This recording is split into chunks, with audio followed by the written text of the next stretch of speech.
Hello guys, ഞാൻ ഇന്നൊരു സ്ഥലം വരെ പോവുകയാണേ. എവിടെയാണെന്ന് പറയാം. ഞാൻ പൂബാറിൽ കഴക്കൂട്ട റെയിൽവേ സ്റ്റേഷനിലേക്ക് പോയിക്കൊണ്ടിരിക്കുകയാണ്.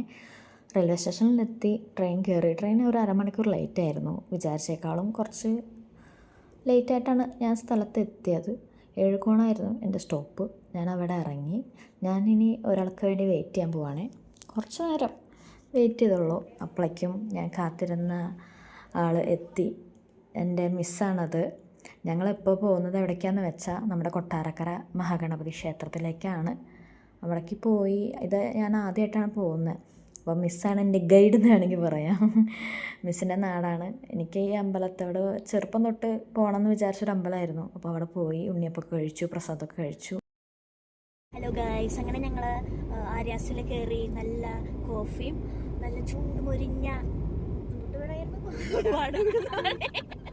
എഴുന്നൂടെയും കഴിച്ചിട്ട് ഇപ്പൊ പൊക്കോണ്ടിരിക്കുകയാണ്. എങ്ങോട്ടാ പോകുന്നത് നമ്മള്? നമുക്ക് ഈ 2 ഡെസ്റ്റിനേഷനാണ് എന്റെ പ്ലാനില്. ഓക്കെ, ഹോട്ടൽ ശരവണ, അവിടെ നല്ല ഊണ്, നല്ല ബീഫ് ഒക്കെ കിട്ടും.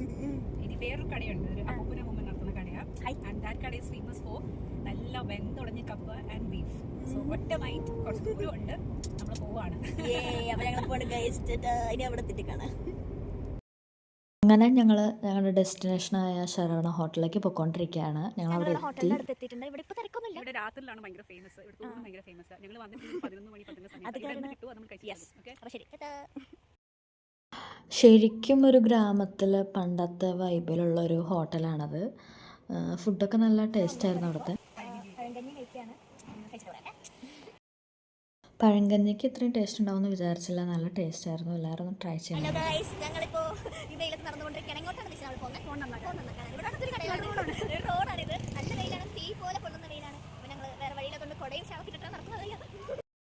അതിനുശേഷം ബസ് കയറാനായിട്ട് KSRT സ്റ്റാൻഡിലേക്ക് പോയി. എന്നെ ബസ് കയറ്റി വിട്ടതിന് ശേഷമാണ് മിസ് തിരിച്ച് പോയത്. ബസ്സിൻ്റെ ഏത് സൈഡിലാണ് വെയിൽ വരുന്നതെന്ന് അറിയാത്തതുകൊണ്ട് കുറച്ച് നേരം അങ്ങോട്ട് ഇങ്ങോട്ട് മാറി മാറി ഇരിക്കുകയായിരുന്നു. അതിനുശേഷം ബസ് ലഞ്ചിന് വേണ്ടി നിർത്തിയപ്പോൾ ഒരു ഐസ്ക്രീം കഴിച്ചു. പോകുന്ന വഴിക്ക് ജടായുപ്പാറ കണ്ടു. ഞാൻ ആദ്യമായിട്ടാണ് ജടായുപ്പാറ കാണുന്നത്. പിന്നെ തിരിച്ച് പോകുന്നത് തിരുവനന്തപുരത്തേക്കാണ്. പിന്നെ നാളെ ഒരു ഫംഗ്ഷൻ ഉള്ളതുകൊണ്ട് ഒരു ഗിഫ്റ്റ് വാങ്ങാൻ ഒരു ഫാൻസി സ്റ്റോറിൽ കയറി. ഇത്രേ ഉള്ളൂ.